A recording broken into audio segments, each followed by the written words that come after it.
Welcome to Turning the Tables Healthy Cooking class. This is a project of Cornell Cooperative Extension, Ulster County, the Ellenville Regional Rural Health Network, and Stick to Local Studio. I'm Maria Reinelbach.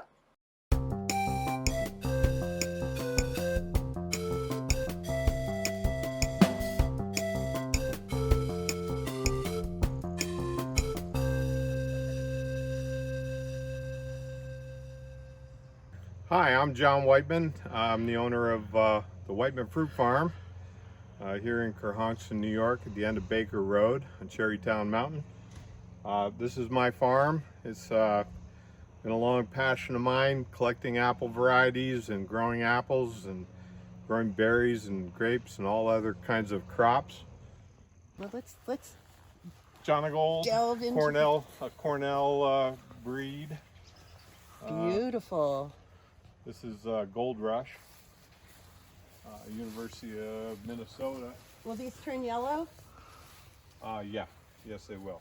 That's a very late apple, and it's an apple that will bite you back. It's really good for hard cider. Hard cider makers like it. Ooh. Really good to eat out of the hand, as long as you like a good apple with heavy acid sugar balance.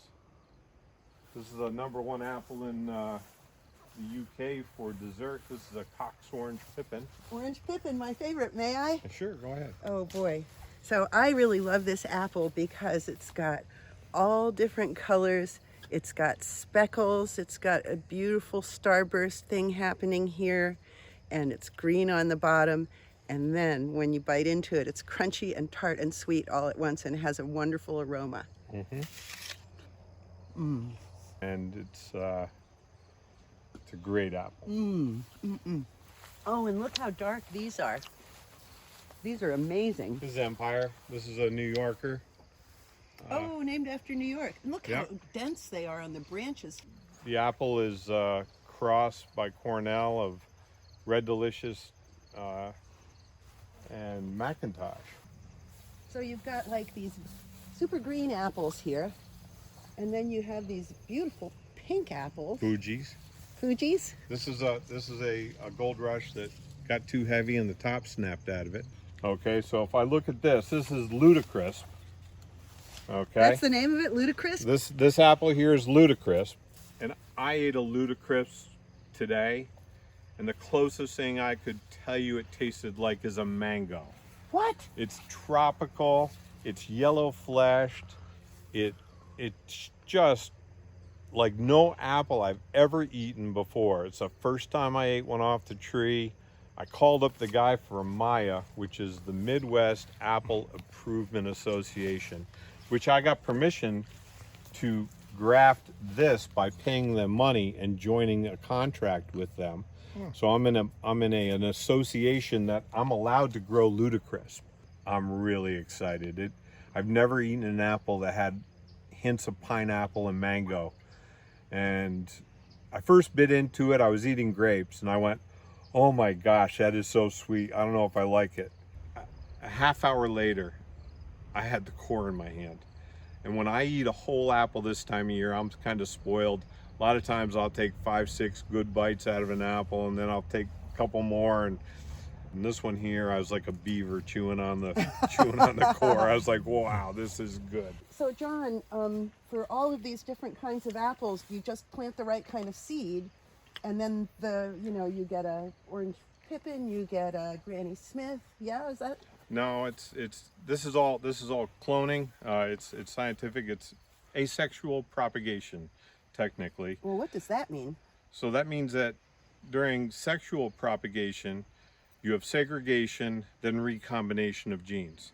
That's why you may look like your brother and sister, but your brother and sister are different. And when you have segregation of genes, and then you have recombination of genes, it's going to Vegas. Who knows what you're going to have. Basically, when someone finds an apple or breeds an apple, they take the bud from 1-year-old wood, and that bud contains the gene for that tree. Okay, so if I look at this is Ludicrous. I had way too many Macintosh. The tree underneath this, from here down, is Macintosh. And these are called scions, technically. So each scion of the graft has its own DNA, which was taken from its parent. So when you made this, when you cut this off and then you put these on, these were really small. These and were they were three the budded side, sticks this size. They were just little, and they've grown into this. And so now we've got the base, which is one kind of apple, Macintosh, but then you've grafted Ludicrisp onto it. So you're going to get a different kind of apple on these branches than on these branches. The name is Cavell Blanc de Verre. Quite an old apple. They think it was recorded in 1598. Thought to be from France, from Normandy. The Cavell Monastery is where they think it started. Here's a basically living history. So wait, so what you have told me is that this tree comes from a line of trees that goes back to the 1500s, and a twig was passed along each time. There was one tree that was a Cavell Blanc tree originally. Absolutely. And this tree comes from a stick, from the scion. original, Yeah. a scion, from the original tree in the 1500s. Yes. Oh my gosh, that is incredible. Yep. And French chefs have loved this tree for making tarte tatin and tarte à pomme. So it's also really good eating out of the hand this time of year. I love the shape, how it's like softly rounded underneath. It's like pillow-like, and then it gets like this kind of like rolling thing going Yep, the on. lobes on her. Yeah. Yep. And what color is the flesh? It's a nice yellow flesh. Nice. You know, nice light yellow flesh. So tell me, what is the purpose of so many different kinds of apples? Why do we need 100 different kinds of apples? Well, it's diversity, right?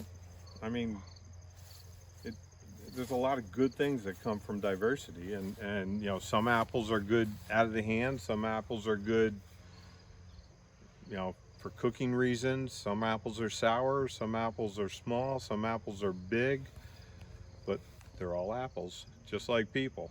When I started the mini golf that I built on Kelder's farm with all the edible landscaping, I put in a couple of apple trees because I thought, okay, we'll start with something simple, apples. And then I discovered that apples are one of the hardest fruits to grow. They're challenging, yes. Yeah. Get challenged every year by it. Well, the first part of the year we start off the process by pruning. So we're basically farming sunlight. Everything we do in the tree is to make that sunlight as efficient as possible. So we're removing anything that's going to shadow something else, because nothing grows well in the shade.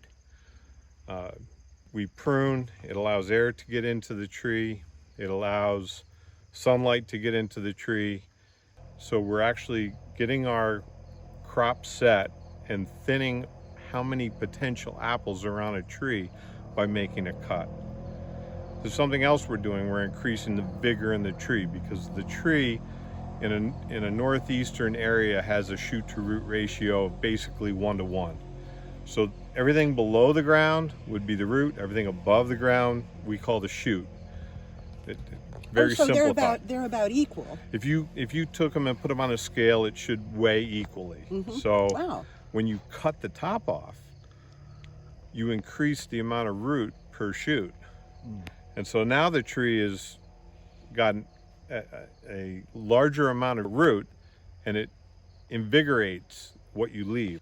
So you have to think like a tree when you're pruning, and we normally start around the first of the year, and we'll prune hundreds and hundreds of hours in this orchard, and that's when our growing year starts. Every time you cut, you're also throwing brush down on the ground. This is a non-fenced in orchard, so then the deer come in and the rabbits chew on the browse on the ground instead of on the tree. They feel a lot more comfortable eating with both eyes sticking out than turning their head to eat a tree, Oh, how because interesting. That way they're just looking up in the air and looking on the ground. What is this bag here? Soap. That's ivory soap. And that was to discourage the deer from coming in and chewing on my apple tree while it was coming out. Oh, so that'll keep the deer away. Well, it helps. It helps. And what other things like to eat apples besides humans? Fungus, insects, bears, woodchucks, you name it. Everything enjoys eating an apple. So we have to deal with fungus quite a bit. We have to deal with insects quite a bit. So, how do I pick an apple? Do I just like take it and pull on it? If you take it and pull on it, you'll load the branch up, and then when the apple lets go, you'll either get hit by the branch or you'll ruin other apples. So apples are like eggs. If they're treated roughly, they'll break, they'll bruise as an apple goes. So the last thing you want to do is treat it roughly. When we're picking an apple, first you decide an apple that you want to pick. There's a nice one right there. And then we lever the apple. So we'll take the apple and we just turn the apple up. We turn the apple up with no... Oh, you kind of roll it off. I just go around the spur. So I'll take the apple, I'll go around the spur, and it'll come right off in my hand. Beautiful.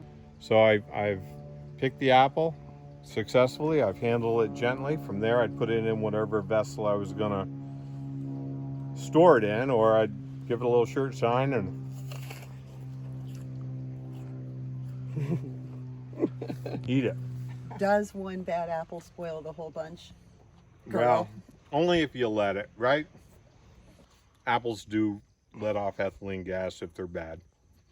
So if you have a bunch of apples, you really want to keep your eye on it in case one of them has a bruise and is going first, and you want to pull that out. Bruised, overripe, yes. If you get a chance, great thing to do with your family, get out to a local farm, see where your food comes from, and pick some apples, spend some time with your loved ones, and bring home some great snacks, great things to eat.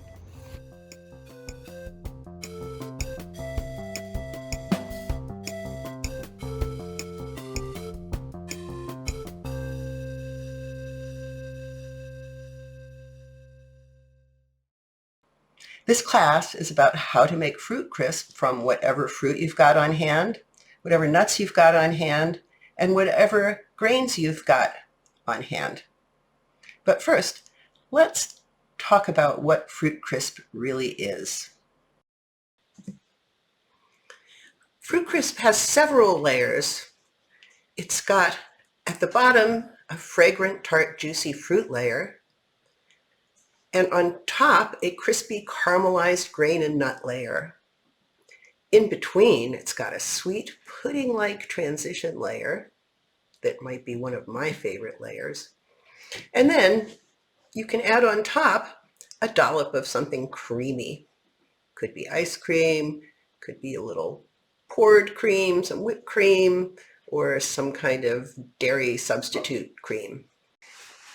What ingredients can you use? You can use just about any kind of fruit, except for maybe melon. You can use apples, berries, pears, currants, rhubarb, really just about anything that you would find baked into a pie. Whole grains, you can use oatmeal and whole wheat flour, which are traditional. You can also use cornmeal. You can use any kind of rolled grain or meal, like rolled barley or rolled wheat.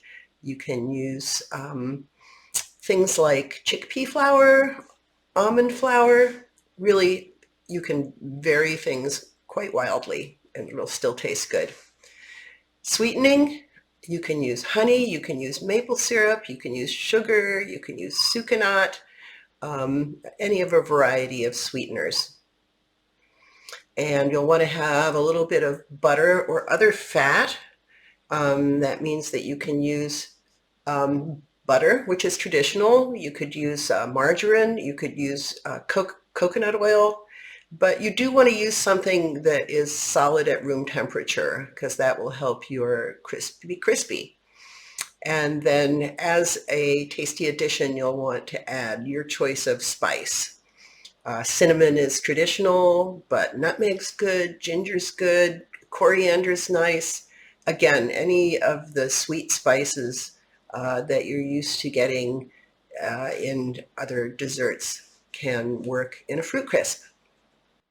The equipment that you'll need is very simple. You'll need a bowl, a spoon, a baking dish, a knife, and some kind of oven, toaster oven or regular oven, either one. What are the steps? The steps are, first, prep the fruit. This means taking out any seeds and cutting it into bite-sized pieces. Second step, in your bowl, mix your dry ingredients. Third step, add the wet ingredients to the bowl. This would be your butter or other fat and any kind of liquid sweetener that you're going to want to use. Fourth step, sprinkle your topping onto your fruit. And the fifth step is to bake your creation in your oven until it's bubbly in the middle. Now, we'll be reviewing all these as we go. And here's what your finished crisp might look like. Again, crispy on the top, juicy on the bottom, and that creamy pudding-like layer in between.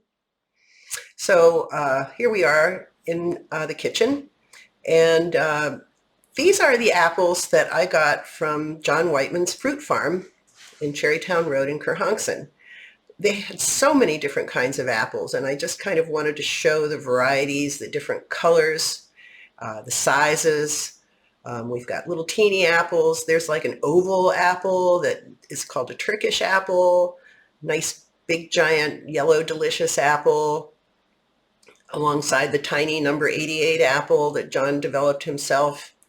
And there's Cavallon Blanc de Heuve, which is a 500-year-old apple. Pretty amazing. So I like to use a variety of apples when I'm making fruit crisp or fruit pie, because it's just fun to get those different flavors and textures in there, because apples do have very different flavors and they do have very different textures. Some turn to mush when they're cooked and some stay firm. Some are very juicy, some are a little dry. And so it's nice to kind of mix them up and see what you get. So I've got my apples here, and I'm going to wash them off. Got to wash your produce before you eat it. Give them a rinse. You don't need to use any of that special produce washing solution I've seen for sale. That just isn't necessary. And then you will want to prepare your fruit. So in the case of apples, I prefer to not peel fruit if I don't have to. There are a couple of reasons for that. One of the reasons is that the peel often has lots of flavor. And another reason is that the peel often has more nutrition. And the third reason is that it's so much quicker if you don't have to peel. So I am just going to slice these apples thinly. Since they do have the peel, I want to cut them nice and small to have a nice texture. And I am just putting them right into the baking dish. Now, lots of recipes for fruit crisp call for buttering the baking dish, but I have found that that is not necessary. It really doesn't do anything at all. So don't bother with that. What I'm doing is I'm cutting each apple into quarters and then cutting the core out with a paring knife. And that is a nice quick way to do it. So just kind of cutting it into what we called apple snits when I was growing up. I think that might be a Pennsylvania Dutch term, but I don't know. So here is another apple. And one thing that's really fun about using different kinds of apples is also tasting them as you go, because it's just a way to learn more about apples and also a way to kind of have a more fun while you're cooking. So This is all going pretty quickly. Just cutting these all up.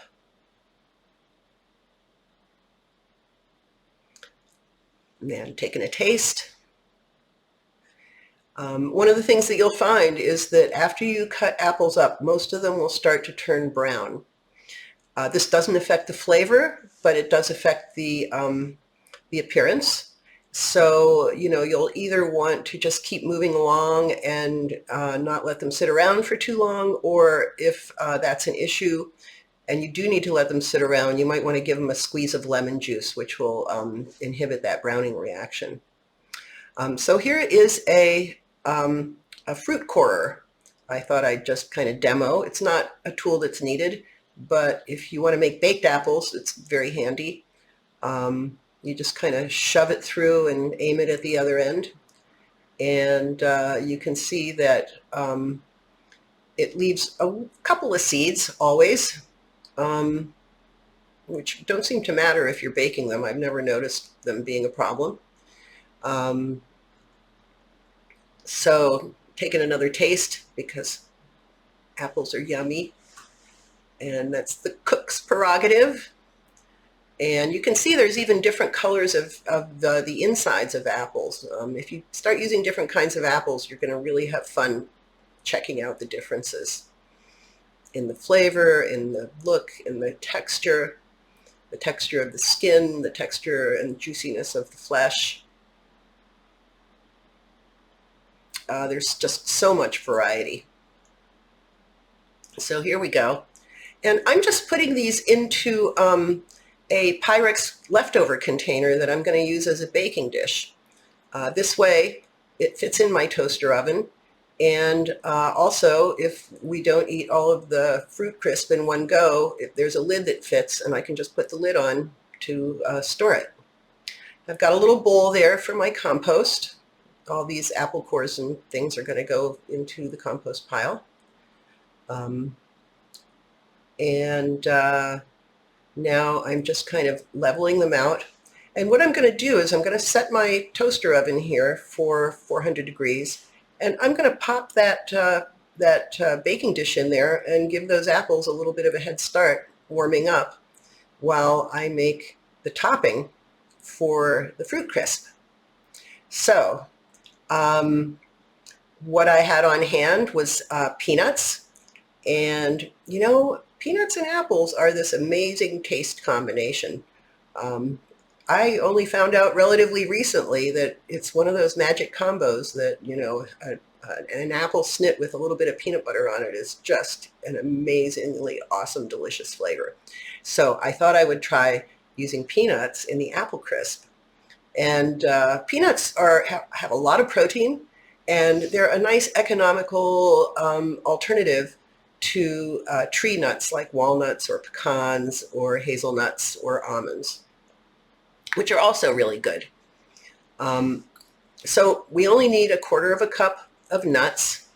So I am going to just chop these up, and they're looking pretty good. Okay, so now I am got my bowl, and I'm going to mix together my dry ingredients. So this is going to be 1/2 cup of oatmeal, one of my favorite whole grains.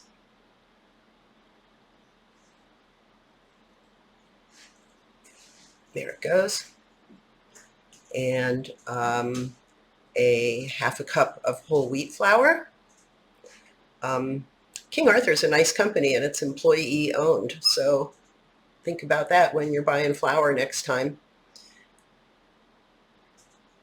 And here we go, just measuring that into a cup, my measuring cup.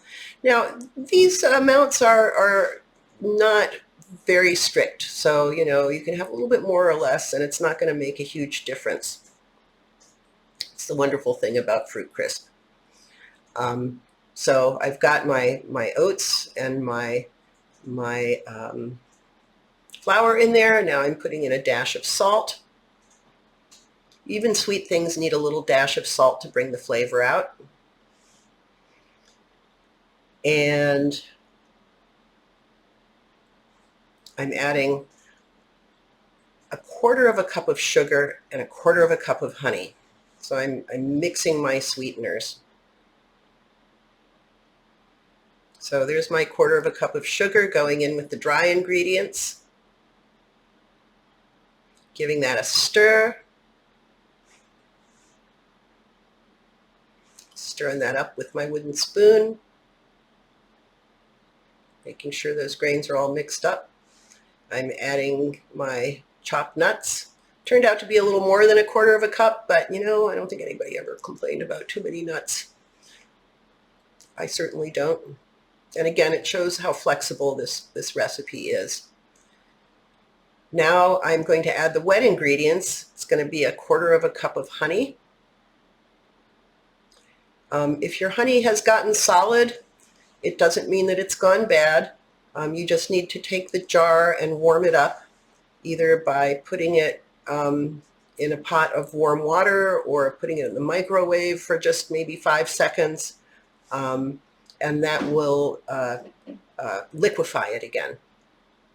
Now you can see I'm using a rubber spatula here. Rubber spatulas are really great for avoiding food waste because you can get every single drop out of jars, out of bowls. They're so helpful. I even use them in my workshop for paint and things. So here we go with the softened butter. You're going to find that if you have softened fat, it's going to be a lot easier to mix. So I highly recommend that. Now we're just giving it a stir. Doesn't take much. Just kind of mix it all up. It becomes this kind of dough, kind of a lumpy dough. Just stir a bit. And this is really a fun dish that you can make with kids as well because it's just so easy. You don't have to worry about overbeating it, and pretty simple to measure. Half cup of oats, half a cup of flour, half a cup of sugar, and then a few extra ingredients. 5 tablespoons of fat.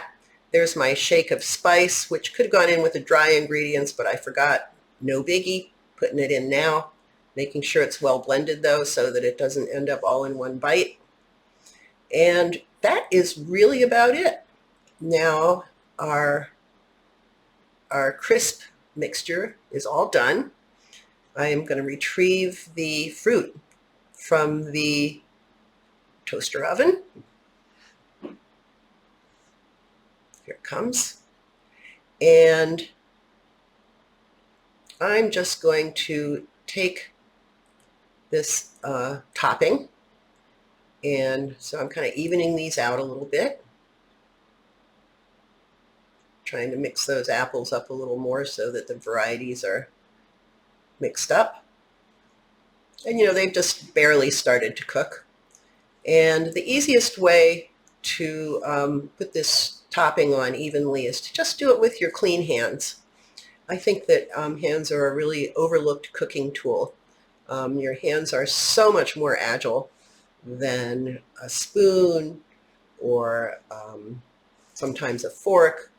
I really recommend getting up close and personal with your food there. So spread it evenly on top of your fruit, and it'll be lumpy. There'll be, you know, some little bare spots, but just make sure it's like all the way out to the edge there. And there you go. It's looking really good. Now, one of the things that I really like to do is double the recipe of topping and then take the extra and put it loosely into a freezer bag and put it in the freezer. And then that way, the next time I want to make fruit crisp, all I have to do is pull the bag out of the freezer and sprinkle that on top of my fruit. There it is, all beautiful, going into the toaster oven. It's going to be cooking at about 400 degrees for about 35 minutes or until it's bubbling inside. Now, the temperature could be higher or lower. If you've got something else in the oven that's more temperature sensitive, when you've gone about 30 minutes, pull it out and take a look and see if it's bubbling in the middle. Should be browned on top and bubbling in the middle. What I like to do is I like to take a spoon and just move aside the topping so I can see, and then push it gently back, and it's looking pretty good. So I am going to sneak a little bite from the corner and see how it tastes. And it's pretty good. Now, if you can let your fruit crisp cool a bit, the topping's going to get crispier as it cools. But don't put a lid on until it's totally cool, because if you do, you will get some soggy topping. So enjoy. You can use any fruit you like. Have fun with the topping too.